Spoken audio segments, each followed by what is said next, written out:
Welcome to the Highly Effective Man podcast, hosted by former Navy SEAL turned life and fitness coach. I'm your host, JP Bolwahnn. This podcast is your resource for unlocking the healthiest, most productive, and highly effective man within you. Let's go.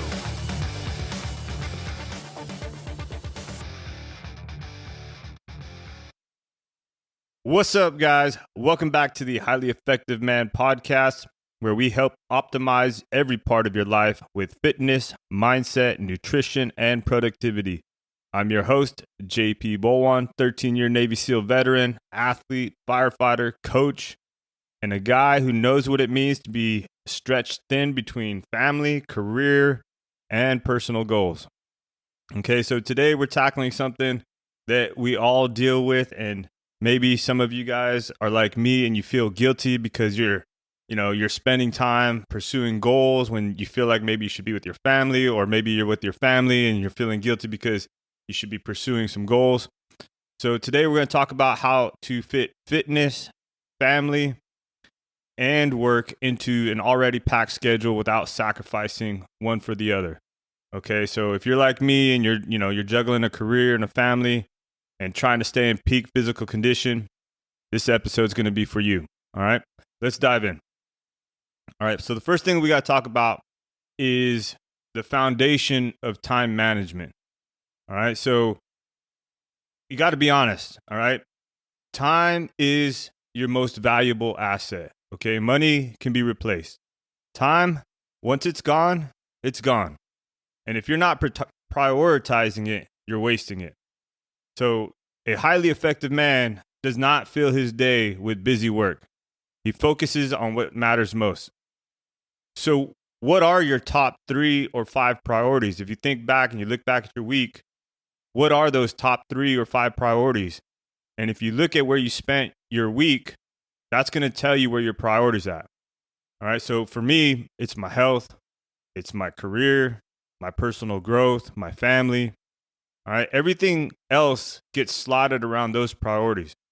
What are yours? You have to identify those right now, because if you don't choose them, the world is going to choose them for you. So ask yourself, are you letting distractions steal your time away from your goals? Right? Is social media or TV or just time doing nothing stealing away from you pursuing the most highly effective version of yourself? All right. So one thing that we can do is really prioritize making a routine. Okay. So the power of routine, where you follow the routine, you're going to get things done. All right. Using that discipline. Now, that's where the magic happens. And I have been very diligent about creating a calendar and creating routines. And it's been a game changer for me. Okay. A well-structured routine is like having a cheat code for life. If you want to fit everything in, fitness, family, work, you need a routine that's both disciplined and flexible. If it's on your calendar, it's going to get done. And if it's not, forget about it. So I'll give you guys a sneak peek into what a day looks like for me when I'm not on a firefighting shift. And these are the days when I'm, working on this business, the coaching business. I'm working on several things, or I'm trying to get some errands done. But just to give you guys an idea, this doesn't change for the most part. All right. These are what my days look like. I have them scheduled in my calendar like this. And then, I'll move them if I need to or change some things up, but I'll get to that. All right. So every morning I'm waking up at 5 a.m. First thing I do, wake up, weigh myself, brush my teeth, make coffee, and get a little bit of journaling in. 5:30 a.m., breakfast. Maybe it's a quick workout depending on how the day shakes out. 6 a.m., kids' morning routine, right? Making sure they're getting up, starting to get their breakfast ready, those types of things. Make sure you got your backpack and all the other little things that they got to have that, they don't think about. So we have to think about, right? 7:30 a.m., that's the time we got to be out the door and leaving for school. 8 to 9 a.m., okay, that's usually when the time I get back to the house, or if I'm going to go straight to work out. So 8 to 9 a.m. is what I have planned for a workout. Sometimes it's 9:30. 9:30 a.m. is when I clean up, prepare for the day. 10 a.m. to 3 p.m. All right, this is the time when I'm coaching clients or I'm working on my professional duties, whether it be studying, whether it be recording this podcast, coaching clients, anything. Okay, so all of those things tend to be like work activities between 10 a.m. and 3 p.m. Obviously, there's a little bit of time in there for lunch and some time for responding to emails or texts, whatever it is. 3:30 p.m., pick up the kids, take them to their activities. Unless my wife is off work, then she can help me out with some of that stuff. 5 p.m., that's when I do my jujitsu, right? My girls go to jujitsu. Once they're done with their jujitsu, it's time for me to do mine. 6:45, that's the cutoff for jujitsu. Time to start heading home. Family dinner, some connection time. 8 p.m. is when we start the bedtime routine for the kids. And then 9 p.m., which is very important, is my power down ritual. Basically, what I'm doing is prepping for the next day, making sure that my routines are set up for the next day. That right there is probably the single most game changer that you should add into your life if you don't already have it. But taking the time to plan out the next day, I'm talking to, the clothes you're going to wear for your workout, what the workout is, all of those things, because anytime you have to start thinking about that stuff the next day, it's just energy being depleted from your brain. And then you start coming up with reasons why you can't do something or why you should do it later, and if you put it in your calendar and in the notes section of each event, you can be like, okay, this is what I'm doing. All right, this is the workout. This is the clothes I'm wearing, and have it all ready. All right.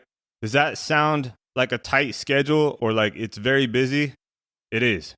Okay. But this is what it takes to be effective. Every minute is accounted for in my day. So it reminds me of, the first time I stepped onto the college football field in my 30s, right? I was surprised at how minute by minute was dictated in practice. Okay. Like there's a clock running with, I can't remember if it was 2-minute or 4-minute intervals, but whatever it was, you had these intervals where it's like, okay, now we're working on some, 9-on-9 or whatever it is, 7-on-7. And then, or you're working on some defensive drills, you're working on 1-on-1 drills, running back drills, those types of things. But a horn would go off and then it was time to move on to the next thing. A horn would go off and it's time to move on. And each coach had, a certain amount of things that they were trying to get through. But once that time was up, time was up. No time to move, no time to make up for what was lost. You have to move on and get on to the next thing. All right. That's the kind of detail and discipline we need to have when it comes to structuring our day. Right. And when you first start doing your days like this, it can be challenging because you may not know how long to plan for a workout or something like that. But that's where the flexibility kind of comes in. And you can use that and then start to, better judge the amount of time it takes to do something. Okay. And let me tell you, when you have a busy day like this and you have it all planned out and you nail it, like you nail your routine and you really see how much you've accomplished at the end of the day, that feels amazing. Now, like I said, life will throw you curveballs, okay? And when it does, you need to adapt and not just throw it out, okay? Not just abandon, following your calendar. If you can't make it to the gym, what do? Well, you knock out some body weight exercises at home, or if you only got 20 minutes for family time, make sure you're fully present, right? Some things that I like to do if I get the chance to is I help with the homework. I like to read a book with my kids. One of the books that I've been reading to them lately is Way of the Warrior Kid by Jocko Willink. It's got some great stuff in there and I think some great lessons for kids to learn. Okay. But, you can just have a meaningful conversation over dinner, right? Make every second count with the family. Another thing I want to talk about is time blocking. All right. That's the secret weapon. All right. Here, this tool right here is going to change your life. All right. Time blocking, it's not just about setting times up for tasks. It's about eliminating distractions and focusing intensely on what you're doing. So when I'm working, I'm working. I turn off notifications. I've set my phone to limit the time that I have on social media, right? I have an app that, keeps me from spending too much time on, Facebook, Instagram, anything that's social, right? When I need to go deep into a task like recording this podcast, the phone goes into airplane mode. No distractions, no excuses, all right? I have it blocked off in my calendar. I know that I'm setting up what I'm doing. I have it I have it planned in the routine. Like, okay, I need this, I need this, I need this, I need to set all this up. All of that, okay? Same goes for training. When I'm at jujitsu or in the gym, I'm pushing hard. I'm fully present. Time blocking forces you to respect your time, and in turn, others will respect it too. So one of the things that I've done with my calendar is I've shared it with my wife so that she knows she doesn't have to text me or call me and be like, where are you at? What are you doing? She knows exactly what I'm doing if she looks at the calendar, but that's another story. All right. But share what you're doing with, your significant other, and it helps. Okay. And here's how you can start.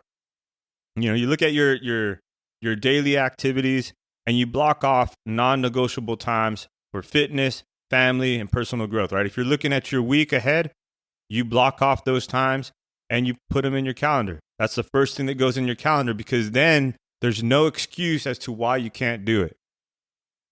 Another thing is then you start batching tasks like emails, meetings, admin work, okay? You don't want that stuff creeping into your day and stealing time away. Another thing that has been very helpful for me is using alarms and timers to keep me accountable. All right. So I have alarms I have a lot of alarms right now. Okay. So I have a wake up alarm. I have a start work alarm, an end work alarm, a caffeine curfew because I like coffee and I like caffeine. So I need to set a time for me to stop drinking it, or else I'm going to be up and not able to sleep. And then I also have my power down routine alarm, okay, that goes off at 9 p.m. so that I can start planning the day, making sure everything is ready for the next day. Do I hit that every time? No. But at least when I'm getting those alarms or I have it on my calendar, I'm doing my best to stay as close to the calendar as possible. And this might sound restrictive, but time blocking or living by your calendar is not about restriction. It's really about creating freedom. You're in control of your day, not the other way around. All right. If you don't control it, it's going to control you, or somebody else is going to control your day. All right. Now, another thing we can do when we're talking about fitness and family is that you can, combine the two. All right. So if you're a dad like me, you know that time is limited. So why not bring your family into your fitness, right? If you do jujitsu, maybe bring your kids to do jujitsu. If you take your kids to the park, while they play, you can get some sprints in. Or, the other day I had to take my daughter to practice. And so I went for a walk while she was practicing. I brought the dog with me. And, I had to burn some extra calories because I was cutting for a jiu-jitsu tournament. And I knew that I was behind on my daily activity. So I just walked around the park while she was practicing. All right. Some things to do that, kids love to do is, let your kids jump on your back and do some push-ups with them. Okay. Not only are you going to get stronger, but you're also setting a powerful example for them, right? Kids don't do what you tell them to do, but they will model the behaviors that you are doing, right? The other day, in the September He-Man challenge, I had a couple dads with me that met me, and we did a few rounds at the local clubhouse here where I live. There's like a little setup gym there, and they brought their kids. So the dads, we started doing our rounds, and it was kind of cool. Not one of us asked the kids to jump in and start doing the workout. But kids started doing the squats, they started doing the push-ups. I thought that was really cool. And it's just an example of, if you don't ask your kids to do something or, without telling them to do something, they will model what you're doing. All right. And I can't wait till my girls are old enough to be able to train jujitsu with me. So like my girls are pretty young right now and they're just getting into it. But once their bodies are a little bit bigger, it'll be fun to train with them and do different things with them and just spend time with them as well. Okay. So we also have to make a mindset shift and cut out any kind of time wasters. All right. Now, be real. If you're struggling with time management, you're probably wasting a lot of time. All right. Whether it be social media, binge watching Netflix, saying yes to things that don't matter. You claim you don't have time, but the truth is you're giving it away to things that don't align with your goals. All right. And here's something that you can do. You can audit your time. If you look at your phone, especially if you got an iPhone, check out the screen time feature. All right. When I did this, I was really surprised at how much time I was just wasting on my phone. It'll tell you exactly how much time you're spending on your phone and on what apps. It'll even tell you how many times you pick it up throughout the day. Trust me, you'll be shocked. Okay. If you want to be a highly effective man, you need to cut out the distraction. Every time you pick up your phone mindlessly, you're losing momentum on something important. Start reducing your screen time, minimize how often you check your phone, and take back control of your time. Okay, one of the things that I've done is I've turned off all my notifications on my phone, and I haven't missed anything super important. I know that sounds kind of crazy, but I'll check my phone later on, and yeah, there'll be text messages or emails that I got to respond to, but you'd be surprised, how much time and how much easier you can get things done when you don't have the phone in your pocket buzzing or, giving you notifications about whatever, right? Start reducing the screen time, all right? And then we got to learn to say no. Every time you say yes to something that doesn't align with your goals, you're saying no to something that does, right? We can't be in two places at one time. Meetings, social engagements, even time wasters at work, these can all derail your productivity, all right? Saying no is not being rude or antisocial.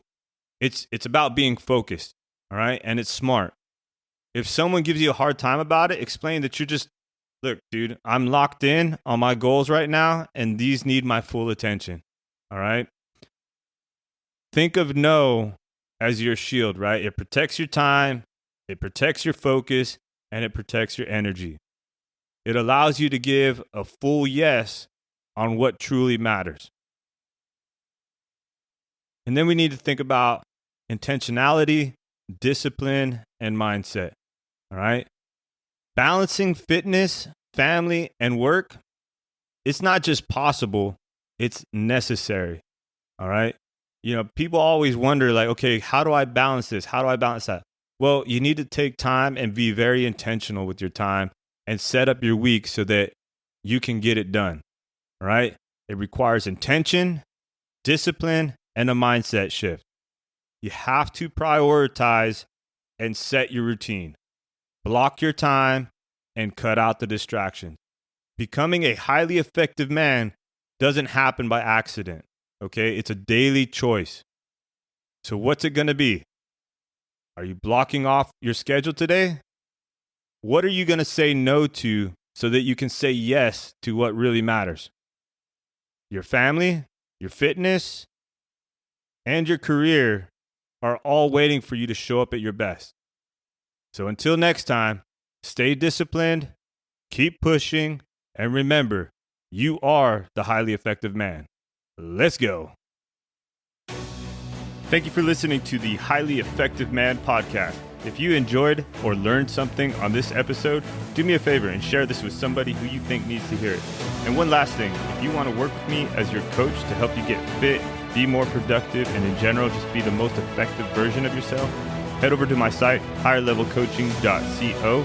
Once again, that's higherlevelcoaching.co, and schedule a call with me there. Thank you again. Let's go.